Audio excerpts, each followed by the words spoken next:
وہ اس وقت سبھی ایاز کے ہمراہ اپنے گھر میں موجود تھے۔ وکیل صاحب ابھی رخصت ہوئے تھے۔ موم اسے دیکھ دیکھ کے نہال ہو رہی تھیں۔ اس کی صحت کافی ڈاؤن تھی۔ وہ صوفے پہ لیٹا ہوا تھا اور سر موم کی گود میں تھا۔ اب دھیان سے کان کھول کر سن لو۔ لاکھوں ادا کی ہیں میں نے تمہاری ضمانت کے لیے۔ اب کوئی سرگرمی نہیں ہوگی، دوستوں کے ساتھ کوئی ایکٹیویٹی بھی نہیں ہوگی، لڑکیوں سے دوستی، کلب جانا، دیگر تمام سرگرمیاں کینسل۔ عبدالقیوم کا انداز بہت حتمی اور دو ٹوک تھا۔ ایاز نے برا سا منہ بنایا۔ میں کوئی بچہ نہیں ہوں جو آپ مجھے یوں ڈکٹیٹ کر رہے ہیں۔ میں سمجھ سکتا ہوں سب میٹرز۔ اگر سمجھ سکتے تو یہ نوبت ہی کیوں آتی؟ عبدالقیوم نے غصے سے کہا تھا۔ اچھا بس کریں نا، اور کتنا ڈانٹیں؟ بتا تو چکا ہے یہ ساری بات آپ کو۔ جھوٹا کیس ڈالا تھا میرے بیٹے پر، اور صحت دیکھیں اتنا سا منہ نکل آیا ہے۔ مجھے تو وہ حالت نہیں بھولتی جو سلاخوں کے پیچھے دیکھ کر آئی تھی۔ موم نے فوراً اس کی طرفداری کی تھی۔ بس تمہاری انہی طرفداریوں کی وجہ سے مجھے آج یہ دن دیکھنا پڑ رہا ہے۔ عبدالقیوم صاحب نے اب بیگم کو گھورا تھا۔ Oh dad, leave this topic, Kashifa نے اکتا کر کہا تھا۔ میں چھوڑوں گا تو نہیں اس سالی کو، اور اس کے ہیرو کو بھی۔ بس ایک بار مجھے دوبارہ فارم میں آ لینے دیں، وہ مزہ چکھاؤں گا کہ ساری عمر یاد رکھیں گے یہ لوگ۔ ایاز نے اپنے ارادوں کا اظہار کیا۔ سن لے اس کی باتیں، اس کی انہی جذباتی حرکتوں کا خمیازہ میں آئے دن بھگتتا رہتا ہوں۔ ایاز، یہ وہ لوگ نہیں ہیں جن کا منہ میں پیسوں سے بھر دیتا تو کوئی تمہارے خلاف بولتا تک نہیں۔ یہ سب قاعدے قانون جاننے والے لوگ ہیں۔ تمہارا کیا خیال ہے، تمہاری ضمانت ان لوگوں نے آرام سے قبول کر لی ہوگی؟ ہرگز نہیں۔ میں اچھی طرح جانتا ہوں وہ کس طرح تمہاری انکوائری کریں گے، تم پر نظر رکھیں گے۔ عادلہ، اس کو سمجھاؤ، میں اب کوئی رسک نہیں لے سکتا۔ اگر کوئی ثبوت ان لوگوں کے ہاتھ لگ گیا تو پھر اس کی ضمانت بھی نہیں ہو پائے گی۔ عبدالقیوم صاحب نے خاموش بیٹھی عادلہ کو بھی کہا تو اس نے گہرا سانس لیا۔ ڈیڈ ٹھیک کہہ رہے ہیں ایاز، تمہیں اب بہت سوچ سمجھ کر رہنا ہوگا، اس وقت تک جب تک ڈیڈ کیس ختم نہیں کروا لیتے۔ میں یہ نہیں کہتی کہ تم شہوار یا مصطفیٰ کو چھوڑ دینا۔ جس طرح مصطفیٰ نے تمہاری حالت کی تھی میرا تو اپنا خون کھولتا ہے، مگر اب جذباتی اقدام کے بجائے دماغ کا استعمال کرو۔ ان کو ایسی تکلیف دو کہ اپنے زخم چاٹنے پر مجبور ہو جائیں، مگر ابھی نہیں۔ ابھی صبر و سکون سے حالات کا جائزہ لو، اور جب صورتحال تمہارے حق میں موافق ہو تو بغیر کسی کو شک میں ڈالے اپنا کام کر جانا۔ عادلہ نے سمجھایا تو موم نے بھی سا ہلایا۔ عادلہ ٹھیک کہہ رہی ہے، ابھی کوئی ضرورت نہیں ہے خود کو عذاب میں ڈالنے کی۔ اپنے ڈیڈ کے ساتھ ان کا بزنس دیکھو، دوستوں میں جاؤ، مگر پرانی تمام سرگرمیوں کو چھوڑ دو۔ میں نہیں چاہتی کہ تمہیں کچھ ہو۔ اوف، آپ سب نے تو ان لوگوں کو ہوا بنا لیا ہے۔ میں نہیں ڈرتا کسی سے، میرے اندر ایک آگ جل رہی ہے، جی تو چاہتا ہے کہ ابھی سب کچھ تہس نہس کر ڈالوں۔ وہ غصے سے اٹھ کر اپنے کمرے کی طرف چلا گیا تھا۔ دیکھا تم نے؟ عبدالقیوم صاحب نے بیگم کو گھورا۔ ابھی واپس آیا ہے، کچھ سکون لینے دیں، پھر سمجھا لیجیے گا، بیگم نے غصے سے کہتی وہاں سے چلی گئی تھی۔ بیگم بھی غصے سے کہتی وہاں سے چلی گئی تھی۔ انہوں نے عادلہ کو دیکھا۔ ڈونٹ وری ڈیڈ، میں اس کو سمجھا لوں گی، کچھ نہیں کرے گا وہ۔ اس نے تسلی دی تو عبدالقیوم نے تشکر سے سر ہلا دیا۔ وہ ساری رات نہیں سو سکی تھی، اور پھر اگلے دن وہ ناشتہ کر کے کمرہ لاک کر کے سوئی تو نہ جانے کتنے گھنٹوں تک سوئی رہی تھی۔ اتنے دنوں کی بھاگ دوڑ اور تھکن، اور سب سے بڑھ کر ذہنی اذیت، وہ ایک بھرپور نیند لے کر 2 بجے کے قریب اٹھی تھی۔ حیرت کی بات تھی کہ اسے کسی نے ڈسٹرب بھی نہیں کیا تھا۔ فریش ہو کر اس نے موبائل کی طرف توجہ دی۔ شہوار کی کئی کالز اور میسیجز تھے۔ میں ہسپتال میں ہوں، آج ادھر کا وزٹ تھا، تو میں بہت مس کر رہی ہوں۔ شہوار کا میسیج پڑھ کر وہ مسکرا دی۔ میں ابھی سو کر اٹھی ہوں، میں بھی کالج اور تم سب کو بہت مس کر رہی ہوں۔ کل سے انشاءاللہ تم سب کو جوائن کرتی ہوں دوبارہ۔ کال کی بجائے اس نے بھی میسیج سینڈ کیا تھا، اور پھر موبائل لے کر وہ کچن میں آ گئی تھی۔ فریج میں سے جوس نکال کر اس نے پیا تھا، اور پھر پیٹ پوجا کے لیے دیگر چیزوں کا جائزہ لینے لگی۔ تازہ بریانی موجود تھی، اس نے پلیٹ میں نکال لی۔ فریج میں سے اسے سیلڈ اور رائتا بھی مل گیا تھا۔ وہ ٹرے میں نکال کر لاؤنج میں آ گئی تھی۔ وہاں ماموں، مامی اور روشی موجود تھے۔ روشی تیار خوبصورت لباس میں ملبوس تھی اور وہ اسے دیکھ کر رکی تھی۔ کہاں کی تیاری ہے؟ ٹرے ٹیبل پر رکھتے اس نے پوچھا۔ احسن باہر گھومنے جانے کا کہہ رہے تھے، روشی نے بتایا۔ اس وقت؟ ہاں، رات میں ان کے کسی دوست نے ڈنر پر انوائٹ کر لیا تو وہ کہہ رہے تھے کہ اس وقت چلتے ہیں، شام میں واپس آ کر پھر ادھر چلے جائیں گے۔ زبردست، گڈ لک۔ وہ مسکراتی ہوئی کھانے کی طرف متوجہ ہوئی تھی۔ تم بہت دیر تک سوئیں، میں کئی بار تمہارے کمرے میں گئی تھی، تمہیں سوتا دیکھ کر واپس آ گئی۔ احسن بھی 10 بجے سو گئے تھے، میں باقی سارا وقت بور ہوتی رہی، 1 بجے اٹھے تھے وہ۔ ہاں بس رات نیند نہیں آئی، اور اتنے دنوں کی تھکن میں آنکھ ہی نہیں۔ ویسے تم کیوں بور ہوئی؟ ماما ماموں سبھی گھر پر ہی تھے۔ کہاں، صرف بابا گھر پر تھے، ولید اور انکل آفس چلے گئے تھے، پپو بھی 10 بجے تک بوتیک کے لیے نکل گئی تھی۔ احسن سو گئے اور بابا بھی۔ روشی بوریت سے اچھی خاصی اکتائی ہوئی تھی، وہ ہنس دی۔ احسن بھائی نظر نہیں آ رہے؟ تیار ہو رہے ہیں، روشی نے کہا تو تبھی احسن اندر داخل ہوا تھا۔ میں تیار ہو چکا ہوں جناب۔ انا نے احسن کو دیکھا، وہ نقصد سے تیار تھا، وہ مسکرا دی۔ انا تم بھی ہمارے ساتھ چلو، روشی نے کہا تو اس نے نفی میں گردن ہلا دی۔ آپ لوگ جائیں، مجھے کباب میں ہڈی بننے کا کوئی شوق نہیں ہے، اس نے ہنس کر کہا تو سبھی ہنس دیے۔ روشی نے گھورا۔ ویسے جا کر رہے ہیں تم دونوں؟ ماما نے بھی پوچھا۔ بس لانگ ڈرائیو کا موڈ ہو رہا ہے، پھر کسی اچھی جگہ لنچ کریں گے۔ چلے پھر، احسن نے کہا۔ پھپھو جائیں ہم؟ روشانہ نے ماما سے پوچھا تو انہوں نے سر ہلا دیا۔ ضرور بیٹا، انہوں نے اٹھ کر روشی کی پیشانی چومتے اجازت دی تھی۔ وہ دونوں وہاں سے نکلے تو کچھ دیر بعد انا کھانا مکمل کر کے برتن لے کر اٹھ کھڑی ہوئی تھی۔ انا، ماما نے بلایا تو وہ رکی۔ جی ماما۔ بیٹا، ولید سے وہ کہہ رہا تھا کہ اس کا کمرہ بے ترتیب ہو رہا ہے، اس کی ڈسٹنگ کی ضرورت۔ سغرا سے میں نے گھر کی صفائی کروا لی ہے، تمہیں ڈسٹرب نہیں کیا کہ تم تھکی ہوئی ہوگی؟ آپ فریش ہو تو تم سغرا سے خود ولید کے کمرے کی صفائی کروانا، ماما نے کہا تو وہ سر ہلا گئی۔ برتن سنک میں رکھ کر اس نے سغرا کو بلوا لیا تھا۔ پہلے اس نے ماموں کے کمرے کی صفائی کروائی تھی، پردے وغیرہ خود تبدیل کیے۔ ولید کے کمرے میں آئی، وہاں واقعی چیزوں پر جگہ جگہ ڈسٹ دکھائی دیتی تھی۔ تم ڈسٹنگ کرو، میں باقی کام دیکھ لیتی، اس نے سغرا کو کہا اور خود چیزیں سمیٹنے اور ان کی جگہ پر ترتیب سے رکھنے لگی تھی۔ شادی کی تیاریوں میں ماموں والے حصے کی صفائی ٹھیک سے ہو نہیں پائی تھی۔ ان دونوں کا کافی وقت لگ گیا تھا کمرے کی صفائی میں۔ کمرہ صاف کر کے سغرا تو باقی حصے کی صفائی میں جت گئی، جبکہ وہ فرنیچر کے کورز تبدیل کرنے لگ گئی تھی۔ تبھی ولید کی گاڑی کا ہارن سنائی دیا تو وہ چونکی۔ ولید آج جلدی آ گیا تھا۔ وہ کھڑکیوں کے پردے تبدیل کر رہی تھی جب ولید نے کمرے میں قدم رکھا تھا اور اسے دیکھ کر چونکی۔ وہ سٹول رکھ کے کھڑکیوں کے حک میں پردہ لٹکا رہی تھی۔ السلام علیکم، ولید نے کہا تو وہ سر ہلا گئی۔ سغرا کو کہتی وہ یہ سب کر لیتی۔ ولید نے لیپ ٹاپ اور ہاتھ میں پکڑی فائلز ٹیبل پر رکھ دی تھی۔ سغرا ساتھ ہی وہ باہر کے کاموں میں لگ گئی ہے، وہ کہہ کر پھر پردے کی طرف متوجہ ہو گئی تھی۔ حک میں پردہ لٹکاتے اس کا توازن بے قابو ہوا تھا۔ سنبھل کے، وہ جو گرنے والی تھی۔ ولید نے ایک دم آگے بڑھ کر اس کا ہاتھ تھام لیا تھا۔ نہیں، میں ٹھیک ہوں۔ وہ فوراً خود کو سنبھال گئی تھی۔ سٹول سے اتر کر اس نے ولید سے ہاتھ چھڑوا لیا تھا۔ اس کے انداز میں الجھن تھی۔ ولید چونکا۔ پیچھے ہٹو، میں کر دیتا ہوں، ولید نے کہا۔ نہیں، میں سغرا کو کہتی ہوں، وہ کر لے گی۔ وہ پیچھے ہٹ کر بیڈ کی طرف آ کر بیڈ شیٹ بدلنے لگی تھی۔ ولید نے اس کی پشت کو دیکھا، وہ اسے کافی سنجیدہ لگی۔ بیڈ شیٹ بچھا کر وہ سرہانے اور تکیے کے کور بدلنے لگی تھی۔ کیا بات ہے، اتنی سنجیدہ کیوں ہو؟ ولید نے اس کے پاس آ کر اس کے ہاتھ سے سرہانے کھینچ لیا تھا۔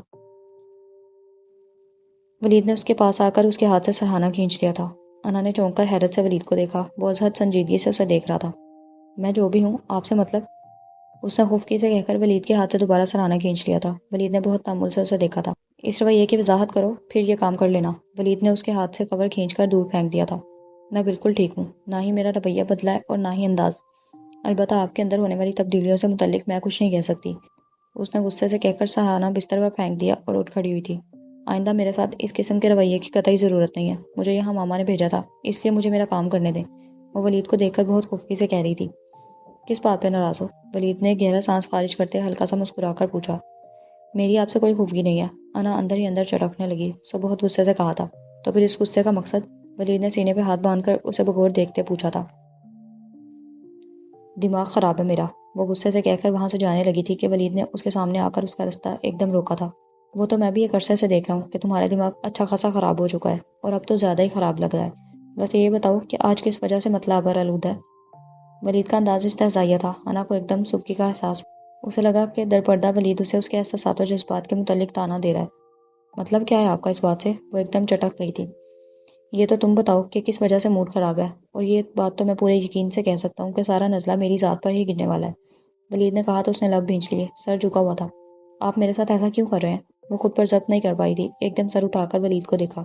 کیا کر رہا ہوں میں؟ ولید کا انداز ازحد سنجیدگی لیے ہوئے تھا۔ انا کے اندر ایک سرد سی کیفیت ابھری۔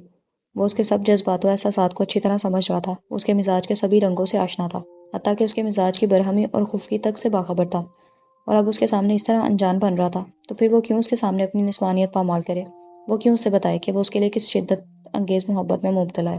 وہ کیوں بتائے؟ وہ اندر ہی اندر سسک اٹھی تھی۔ وہ لب بھینچ کر ایک دم سائڈ سے نکل کر دروازے کی طرف لپکی تھی۔ اس کی آنکھوں میں ڈھیروں ڈھیر نمکین پانی نے ڈیرا جما لیا تھا۔ انا، وہ پیچھے لپکا تھا۔ یار کیا ہو گیا ہے؟ رکو تو صحیح۔ وہ ایک دم اس کے سامنے آیا تھا۔ سامنے سے ہٹے۔ آنسو انا کے رخساروں پر بہہ نکلے تھے۔ اس نے بغیر سر اٹھائے روندھی ہوئی آواز میں کہا تھا، آئی ایم سوری۔ ولید نے جھک کر کہا۔ وہ شدت سے رو دی۔ وہ اس کے سامنے کمزور نہیں پڑنا چاہتی تھی، مگر خود پر قابو نہ رہا تھا۔ وہ اسے ایک دوسری لڑکی سے بات کرتے سن کر ساری رات روئی تھی۔ گزشتہ رات ساری اس کے کانٹوں پر چلتے، سلگتے اور سسکتے گزاری تھی، اور اب ولید کا وہی انداز تھا۔ نہ جانے وہ ایسا کیوں کر رہا تھا۔ انا، یار کیا بات ہے؟ وہ ایک دم اس کے یوں شدت سے رونے سے گھبرا گیا تھا۔ مجھے جانے دیں۔ انا کسی بھی طور اپنے آنسوؤں کو روک نہ پائی تو غصے سے کہا، اوکے، مگر اس خفگی کی کوئی وجہ تو بتاؤ۔ وہ قطعی پریشان ہو چکا تھا۔ انا نے دوپٹے سے چہرہ صاف کرتے ولید کو دیکھا، جس کے چہرے پر سنجیدگی کے ساتھ ساتھ تفکر بھی تھا۔ جب آپ کو میرے پل پل بدلتے موڈ کا اچھی طرح پتہ چل چکا ہے، میں خفا ہوں، پریشان ہوں، تکلیف میں ہوں، ہر چیز، ہر کیفیت کا اندازہ لگا رہے ہیں آپ، تو پھر ان کے اسباب اور وجہ سے بھی بے خبر نہیں ہوں گے آپ؟ آپ میرے منہ سے کیا سننا چاہتے ہیں؟ یہ کہ میں آپ کو وہ ایک دم جذباتی ہوتے کچھ کہتے کہتے ایک دم رک گئی تھی، وہ ایک دم نڈال ہوئی تھی۔ ولید اس کے اس رد عمل سے ایک دم سر پٹایا، وہ منہ پر ہاتھ رکھ کر تیزی سے وہاں سے نکلی تھی۔ ولید نے بے بسی سے اسے وہاں سے جاتے دیکھا، اسے پتا تھا کہ وہ اس سے شدید خفا ہو کر گئی ہے۔ وہ اس کے بعد ولید کے سامنے نہیں آئی تھی۔ روشی اور احسن گھر آ کر تیار ہو کر دعوت میں چلے گئے تھے۔ رات گئے وہ لوگ واپس آئے تھے۔ روشی گھر آتے ہی ولید کے کمرے کی طرف آئی تھی۔ ولید لیپ ٹاپ کھولے مصروف تھا، اسے دیکھ کر مسکرایا۔ کیا بات ہے، کیوں بار بار کال کر رہے تھے؟ میں پریشان ہو گئی تھی، اس کے بعد وہاں مجھ سے رکا بھی نہیں گیا تھا۔ وہ بستر پر آ بیٹھی، اسکن کلر کی فراک میں ملبوس ہلکے پھلکے میک اپ اور زیورات میں وہ کافی پیاری لگ رہی تھی۔ مجھے انا کے بارے میں بات کرنی ہے۔ ولید نے لیپ ٹاپ ایک طرف کر دیا تھا۔ کیا؟ وہ حیران ہوئی تھی۔ تم نے انا سے کوئی بات کی میرے حوالے سے، اس رشتے کو لے کر یا پھر کوئی بھی بات؟ روشی نے حیران ہو کر دیکھا۔ ولید کچھ الجھا ہوا تھا۔ کب؟ آج کل یا پھر ان 2-3 دنوں میں؟ نہیں، بس رشتے کا بتایا تھا تب جب آپ سے بھی بات کی تھی۔ کیا ہوا، کسی نے کچھ کہا ہے؟ نہیں، مگر انا کا رویہ بہت بدلا ہوا ہے میرے ساتھ۔ کیسے؟ ولید نے بہن کو دیکھا، کچھ کہنا چاہا پھر سر جھٹک دیا۔ نہیں، کچھ بھی نہیں، مجھے وہم ہو سکتا ہے۔ کیا انا نے کچھ کہا ہے آپ سے؟ ولید نے نفی میں سر ہلایا۔ پہلے وہ صرف مجھ سے بھاگ رہی تھی، میں نے سمجھا کہ وہ اس منگنی کو لے کر ایسا کر رہی ہے، مگر اب مجھے اندازہ ہوا ہے کہ وہ مجھ سے اچھی خاصی خفا اور بدگمان بھی ہے، ولید نے کہا۔ روشانے نے بقول بھائی کو دیکھا۔ ایک بات بتائیں ولی بھائی۔ ولید نے اس کی طرف سوالیہ نظروں سے دیکھا۔ انا آپ کی زندگی میں کس مقام پہ ہے؟ ولید خاموش ہو گیا تھا۔ وہ آپ کے بارے میں کیا سوچتی ہے، کیسے جذبات رکھتی ہے، آپ بے خبر نہیں ہیں، مگر آپ کے نزدیک وہ کس مقام پہ ہے، یہ جاننا ضروری ہے میرے لیے۔ سچ سچ بتائیں، آپ اس کو پسند کرتے ہیں نا؟ وہ پوچھ رہی تھی۔ ولید نے گہرا سانس لیا اور بستر سے اتر کر کھڑکی کے پاس جا رکا۔ وہ ہماری کزن ہے، اس لحاظ سے وہ میرے لیے اہم ہے۔ روشی نے بھائی کی پشت کو گھورا۔ اور فیانسی کی حیثیت سے؟ میں نے ایسا کبھی نہیں سوچا، یہ پاپا کا فیصلہ تھا اور بس۔ ولید کا انداز ایک دم دو ٹوک ہوا تھا۔ روشی نے بھائی کو گھورا۔ اب تو وہ آپ کی زندگی میں شامل ہو چکی ہے نا، اب تو آپ کو اس کی طرف متوجہ ہونا ہی پڑے گا۔ اچھا یہ بتائیں، آپ کسی اور کو پسند کرتے ہیں کیا؟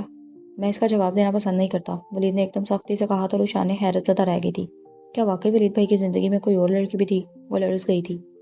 بھائی، انا بہت حساس اور شدت پسند لڑکی ہے، اگر کوئی ایسی بات ہے تو ابھی کلیئر کر دیں۔ ابھی اس کا بہت نقصان نہیں ہوا، مگر بعد میں وہ آپ کی طرف سے ایسی کوئی بھی زیادتی سہ نہیں پائے گی۔ اس کا انداز ایک دم کڑوا ہوا تھا۔ تم بھی نا، جس بات کے لیے میں نے تمہیں بلوایا تھا وہ پتہ کر کے بتاؤ کہ وہ اب کس بات پر مجھ سے خفا ہے۔ میں کیوں پتہ کروں؟ آپ کا اپنا مسئلہ ہے، آپ خود ہینڈل کریں۔ اور ایک بات اچھی طرح ذہن نشین کر لے کہ اگر انا کے ساتھ ذرا بھی زیادتی ہوئی تو میں قطعی لحاظ نہیں رکھوں گی کہ میں آپ کی بہن ہوں۔ روشی نے بڑی بد لحاظی سے کہا تھا۔ ولید نے اسے گھورا۔ تم خواتین بس عقل سے پیدل ہو، اس سے کوئی بات مت کرنا، میں خود دیکھ لوں گا، ولید نے جھنجھلا کر کہا تھا اور کھڑکی میں جھک گیا، مگر وہ ایک دم چونکا تھا۔ انا لان میں بیٹھی ہوئی تھی اور اس کے بعد اب دکھائی دی تھی۔ ہاں ٹھیک ہے نا، ہم خواتین عقل سے پیدل ٹھہری اور آپ لوگ عقل مند ترین مخلوق۔ بہتر ہے خود ہی اس سے بات کریں، اگر خفا ہے تو وجہ پوچھیں، میں درمیان میں نہیں آؤں گی۔ ویسے بھی میرا اور اس کا رشتہ اب ایسا ہے کہ میں آپ کے حوالے سے اس سے کوئی بات نہیں کروں گی، روشانے کہہ رہی تھی۔ وہ توجہ دیے بغیر کھڑکی میں مزید جھک گیا تھا۔ وہ چیئر پر پاؤں اوپر کیے بیٹھی ہوئی تھی، لان کے بلب کی روشنی اس کے چہرے پر پڑ رہی تھی۔ وہ ایک دم کھڑکی سے ہٹ کر دروازے کی طرف لپکا۔ کدھر؟ روشی حیران ہوئی۔ تم جا کر آرام کرو، اگر وہ میری وجہ سے پریشان یا خفا ہے تو میں خود دیکھ لوں گا، وہ اس کو کہہ کر کمرے سے نکل آیا تھا۔ تیزی سے راہداری کراس کرتے دوسرے پورشن میں آ کر وہ لان میں آ گیا تھا۔ انا بھی اسی پوزیشن میں بیٹھی تھی۔ اگر اس طرح کمرہ بند کر کے یا افسردہ بیٹھ کر رونے سے مسئلے حل ہوتے تو ساری دنیا اس فارمولے پر عمل کرتی، اس نے اس کے عقب میں جا کر کہا تھا۔ انا حیران ہو کر پلٹی تھی اور پھر اسے موجود پا کر اس کے چہرے کے زاویے تن گئے تھے۔ ولید اس کے عقب سے سامنے آ گیا تھا۔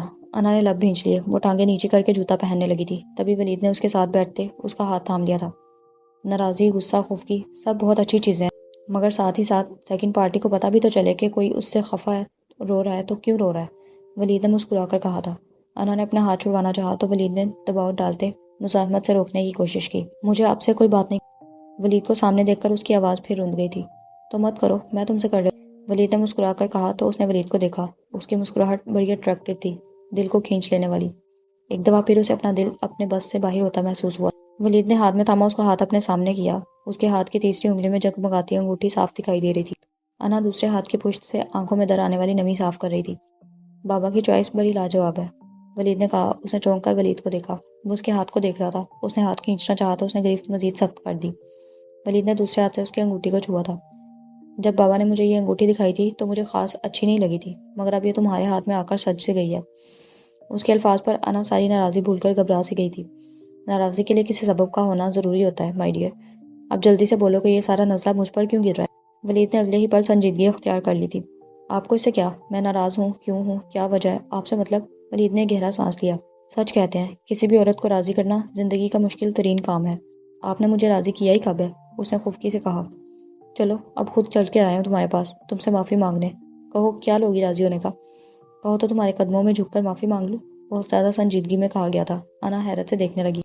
ولید کی گرفت میں اب بھی اس کا ہاتھ تھا جو وہ بہت آہستگی سے سہلا رہا تھا۔ وہ ایک دم موم کی طرح پگھلنے لگی۔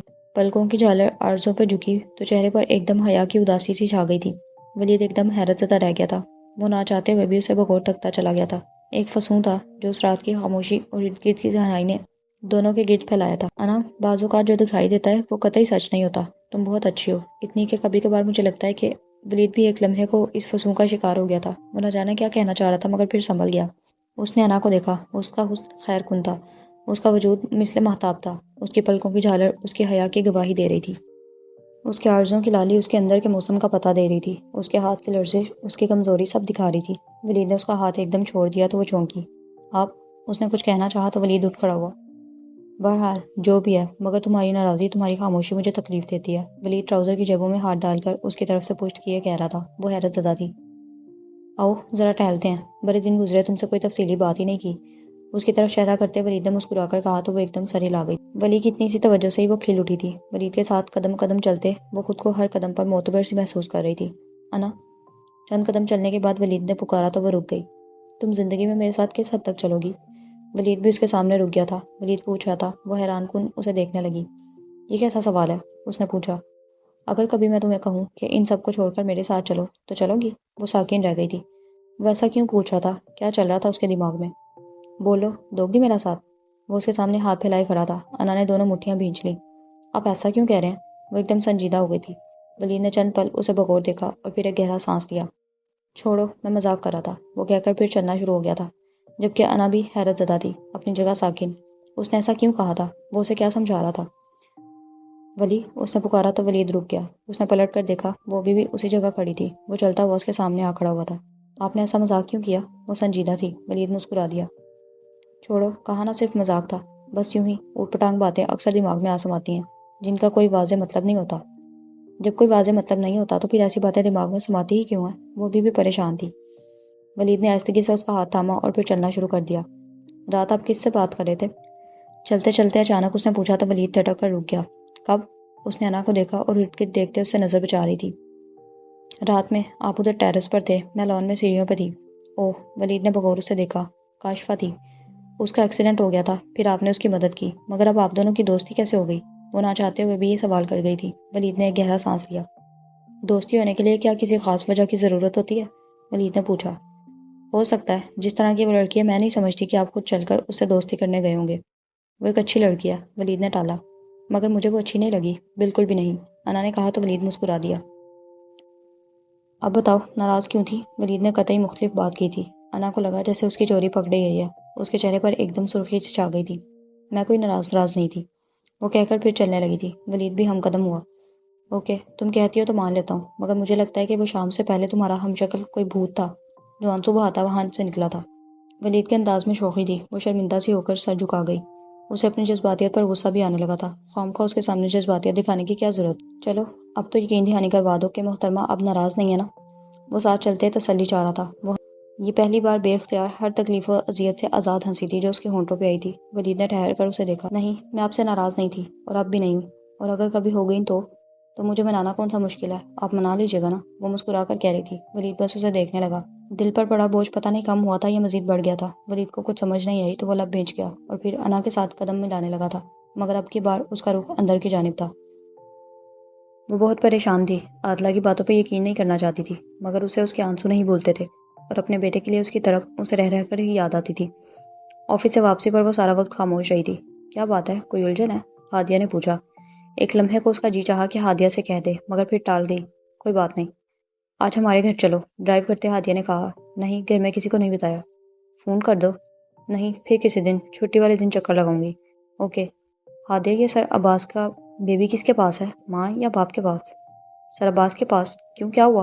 کچھ نہیں، ایسے ہی پوچھ رہی تھی۔ وہ سوچنے لگی، اور یہ سر عباس کریکٹر وائز کیسے ہیں؟ کیوں، تم اتنے دن سے ان کے ساتھ کام کر رہی ہو، ابھی تک تمہیں اندازہ نہیں ہوا؟ ہادیہ نے حیرانی سے پوچھا تو وہ نظریں چرا گئی۔ بعض اوقات اندازے غلط بھی ثابت ہو جاتے ہیں۔ ہادیہ نے چونک کر اسے دیکھا۔ مطلب؟ پتہ نہیں، میں بہت الجھن میں ہوں۔ ہادیہ حیران ہوئی۔ اس نے ایک طرف گاڑی روک لی تھی۔ کیا ہوا؟ انہوں نے کچھ کہا یا ڈانٹا ہے تمہیں؟ رابعہ سنبھلی، پھر مسکرا دی۔ نہیں تو پھر؟ وہ سوالیہ نظروں سے اسے دیکھ رہی تھی۔ رابعہ کا جی چاہا کہ عادلہ کی اپنے گھر آمد اور کال سمیت سب بتا دے، مگر پھر خاموش ہو کر نفی میں سر ہلا گئی تھی۔ ویسے ہی پوچھ رہی تھی، پہلے دن سے ہی ان سے تلخ کلامی ہو گئی تھی، تو ذہن میں ایک عجیب سا امیج بن گیا تھا جو مجھے ان کے بارے میں مطمئن نہیں ہونے دیتا۔ اف، میں تو ڈر گئی کہ نہ جانے کیا بات ہو گئی ہے، اور تم ایسی لڑکی تو نہیں ہو جو ان سے ڈرنے کی کوشش کرے، اور اب تو رویہ بھی تمہارے ساتھ کافی بہتر ہو گیا ان کا۔ ہادیہ کے الفاظ پر اس نے سر ہلا دیا تھا۔ ویسے بے فکر رہو، سر عباس بہت ہی ریزرو رہنے والے کائنڈ ہارٹیڈ انسان ہیں۔ وہ تو عادلہ کے ساتھ ان کی نہیں بنی، ورنہ اب بھی لڑکیاں ان کی زندگی میں شامل ہونے پر فخر محسوس کریں گی۔ اچھا، کہیں تم بھی تو ان میں شامل نہیں ہو؟ اپنے ذہن کو بتانے کے لیے رابعہ نے چھیڑا تو وہ مسکرا دی۔ اگر میں ابوبکر کے بارے میں سنجیدہ نہ ہوتی تو شاید سوچتی۔ ہادیہ افسردہ ہو گئی۔ رابعہ نے اس کا ہاتھ تھاما۔ چھوڑو، سمجھ لو وہ عام لڑکوں جیسا ایک انسان تھا۔ اگر اسے تمہاری پرواہ ہوتی تو وہ اب تک کچھ کرتا، کم از کم تم سے اتنے سالوں میں رابطہ تو کرتا۔ نہ جانے کہاں ہے ایک تنہا لڑکا جس کا کوئی اتا پتہ نہیں تھا۔ تمہیں بھی ساری دنیا چھوڑ کر ایک وہی ملا تھا۔ میں بہت بار سوچتی ہوں کہ اسے بھول جاؤں، مگر اب میرے بس میں نہیں ہے یہ، اور مجھے کبھی کبھی یہ گمان ہوتا ہے کہ اسے میں ناپسند تھی۔ مجھے تو ہمیشہ یہی لگتا تھا کہ وہ بھی مجھے پسند کرتا ہوگا۔ ہادیہ کے افسردگی میں کئی گنا اضافہ ہوا تھا۔ صرف لگتا تھا نا، اس نے کبھی اپنی زبان سے اظہار تو نہیں کیا تھا۔ جس طرح وہ تم لوگوں کی زندگی میں آیا چلا بھی گیا۔ خان بابا بتاتے ہیں کہ وہ اپنے والد سے کسی بات پر ناراض ہو کر گھر سے نکلا تھا۔ اس کا باپ پولیس میں تھا، تب اپنے باپ سے بھی نہیں ملتا تھا۔ ان کے پاس مدد مانگنے آیا۔ اس کی ماں اس کے بہن بھائیوں کو لے کر بچپن میں ہی کھو گئی تھی۔ وہ اپنی ماں اور فیملی کی تلاش میں نکلا تھا، اور پھر نہ جانے کیا ہوا، ہمارا گھر بھی چھوڑ کر چلا گیا۔ ہو سکتا ہے وہ اپنے باپ کے پاس واپس چلا گیا ہو۔ رابعہ نے خیال آرائی کی۔ نہیں، اگر وہ ادھر جاتا تو خان بابا کو ضرور علم ہوتا، اور میں پھر اس کی لگتی بھی کیا تھی جو وہ مجھے بتا کر جاتا۔ مجھے تو لگتا ہے اسے خبر ہو گئی تھی کہ میں اسے پسند کرنے لگا، اور وہ مجھ سے پیچھا چھڑانے کے لیے بھاگ۔ ہادیہ اس ٹاپک کو لے کر ہمیشہ سیریس ہو جاتی تھی، اس بار بھی ایسا ہی ہوا تھا۔ رابعہ نے اس کا ہاتھ تھام کر دبایا۔ اچھا چھوڑو، تم کیوں اب اپنی زندگی ضائع کر رہی ہو؟ ایک شخص پر تو زندگی ختم نہیں ہو جاتی نا، نہ کوئی وعدہ، نہ میل ملاقات، بس اب سب بھول جاؤ۔ آنٹی بھی کئی بار مجھ سے شکوہ کر چکی ہیں کہ جو بھی اچھا پروپوزل آتا ہے تم انکار کر دیتی ہو۔ ہادیہ نے گہرا سانس لیتے دوبارہ گاڑی سٹارٹ کر دی۔ بس ابھی میں اس ٹاپک پر سوچنا نہیں چاہتی۔ نہ جانے کیوں مجھے یقین ہے کہ ابوبکر ضرور آئے گا۔ پتہ نہیں کیوں اس کی طرف سے میرا دل مایوس نہیں ہوتا۔ ہادیہ بہت پور امید تھی۔ رابعہ مسکرا دی۔ اللہ کرے، آمین۔ ہادیہ نے کہا تو وہ سر ہلا گئی۔ نہ جانے بات کہاں سے کہاں چلی گئی۔ تم ٹینشن فری ہو کے جاب کرو۔ سر عباس اور عادلہ دونوں کی فیملیز کو میں بہت اچھی طرح جانتی ہوں، بہت اچھے لوگ ہیں سر وغیرہ۔ عادلہ تو بس قسمت ہے جو سر کو چھوڑ کے چلی گئی۔ ہادیہ کے الفاظ پر رابعہ پھر الجھی، مگر وہ عادلہ کے آنسو، اپنے بیٹے کے لیے اس کی تڑپ۔ ہو سکتا ہے عادلہ اتنی غلط نہ ہو، سر عباس یا ان کی فیملی کی ہی کوئی سازش ہو، دنیا کے سامنے عادلہ کو غلط بنا کر پیش کر رہے ہوں۔ مائی گڈنس، ہادیہ نے حیران ہو کر اسے دیکھا۔ یہ تم کہہ رہی ہو؟ انبلیویبل! ابھی چند دن پہلے عادلہ سب لوگوں کے سامنے تمہیں برا بلا کہہ چکی۔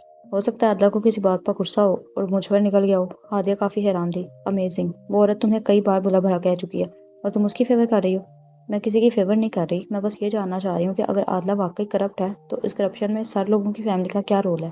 سر لوگوں کی فیملی اوور آل ایمانداری کے ساتھ چل رہی ہے۔ عادلہ، اس کا بھائی اور ایک بہن، پیسے کی فراوانی نے سب کو بگاڑ کے رکھ دیا ہے۔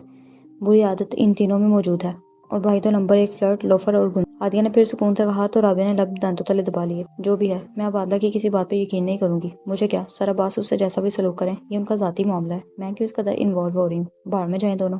مسلسل ایک ہی بات کو سوچتے بہت چڑ کر اس نے تنفر سے سوچا۔ شہوار گھر آئی تو بابا صاحب گاؤں جانے کے لیے تیار بیٹھے تھے۔ شاہ زیب صاحب منع بھی کر رہے تھے کہ کسی نہ کسی طرح ڈاکٹر سے 2-3 اور سیشن کروا لیں، مگر وہ کسی بھی طرح آمادہ نہ ہوئے، تو مجبوراً شاہ زیب صاحب کو ڈرائیور کے ساتھ ان کو بھیجنا پڑا تھا۔ انہوں نے دوریا کو ساتھ چلنے کو کہا، مگر وہ انکار کر گئی، تو شہوار نے ایک دم بابا صاحب کے ساتھ جانے کا پروگرام بنا لیا۔ ایک تو مہرالنساء بیگم کی تاریخ طے کرنے والی بات پر وہ پہلے ہی پریشان تھی، اوپر سے ایاز کی ضمانت ہو جانے والی اطلاع نے بھی اسے خوفزدہ کر دیا تھا۔ ایسے میں اس کا دل چاہ رہا تھا کہ وہ سب کچھ چھوڑ کر کسی کونے میں جا کر چھپ جائے۔ اسے جانے پر تیار دیکھ کر انکل اور ماجی دونوں نے منع کیا تھا، مگر اس نے 1-2 دن کا پروگرام کہہ کر رضامندی لے لی تھی۔ سو اسی وقت وہ دونوں ڈرائیور کے ساتھ روانہ ہوئے تھے۔ 9 بجے تک وہ لوگ گاؤں میں تھے۔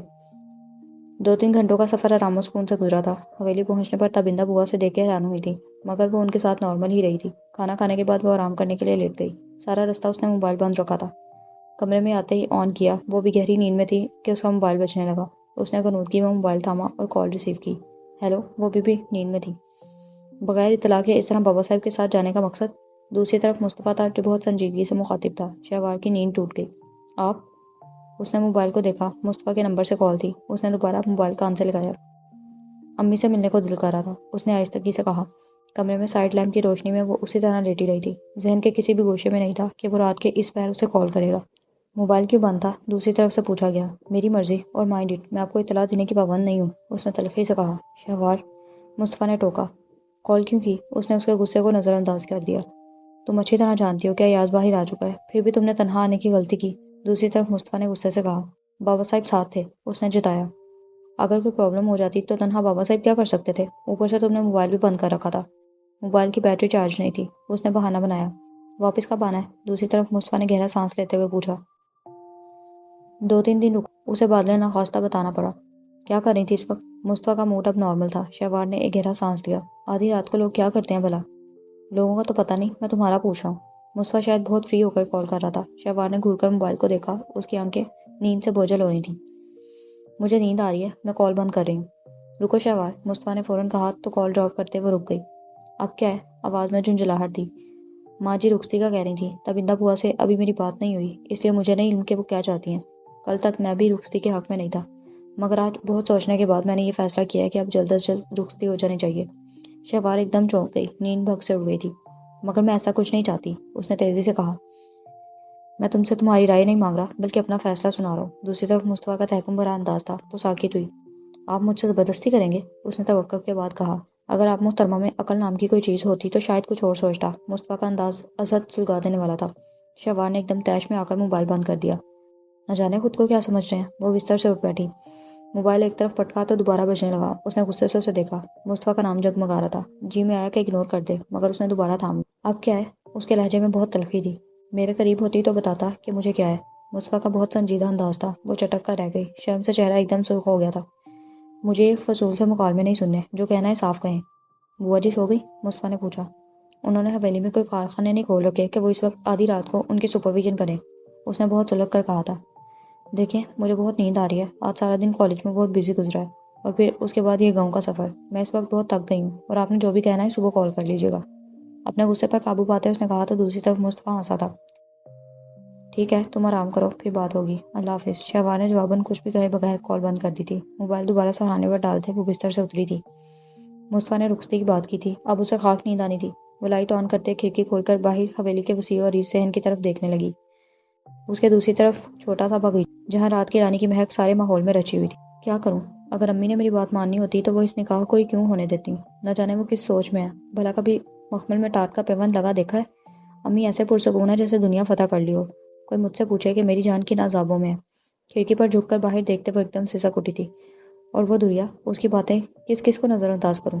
اس کی آنکھوں میں نمی سی آ ٹھہری۔ اسے کچھ دیر قبل مصطفیٰ کا فیصلہ کن انداز یاد آنے لگا۔ شہوار کی بے قراریاں ایک دم بڑھنے لگیں۔ آخر امی بتا کیوں نہیں دیتی کہ میرا اصل کیا ہے، کون ہوں میں؟ مجھے یقین ہے وہ سب جانتی ہیں، نہ جانے کون سی مصلحت انہیں زبان کھولنے سے روکتی ہے۔ وہ اضطراب سے کھڑکی بند کرتے کمرے میں ٹہلنے لگی۔ اور اب یہ نیا سردرد۔ ایاز پولیس کسٹڈی میں تھا تو کتنا سکون تھا، کم از کم اس کی طرف سے تو کوئی خوف نہیں تھا، اور اب اس کی وجہ سے مصطفیٰ کو بھی جھیلنا پڑے گا۔ دوبارہ بستر پر آ کر بیٹھتے موبائل کو گھورتے اس نے سوچا، میں صبح امی سے حتمی بات کروں گی۔ مجھے یہ ذلت کی زندگی منظور نہیں ہے، میں عزت کی زندگی جینا چاہتی ہوں، چاہے کسی جھونپڑی میں ہی کیوں نہ ہو۔ ایک آخری اور حتمی بات ہوگی اب امی سے، ورنہ پھر میں بھول جاؤں گی کہ میرا ماں جیسا کوئی رشتہ موجود تھا۔ اس نے بہت جذباتی ہوتے ایک حتمی فیصلہ کن سوچ پر خود کو کاربند کرتے گہرا سانس لیا۔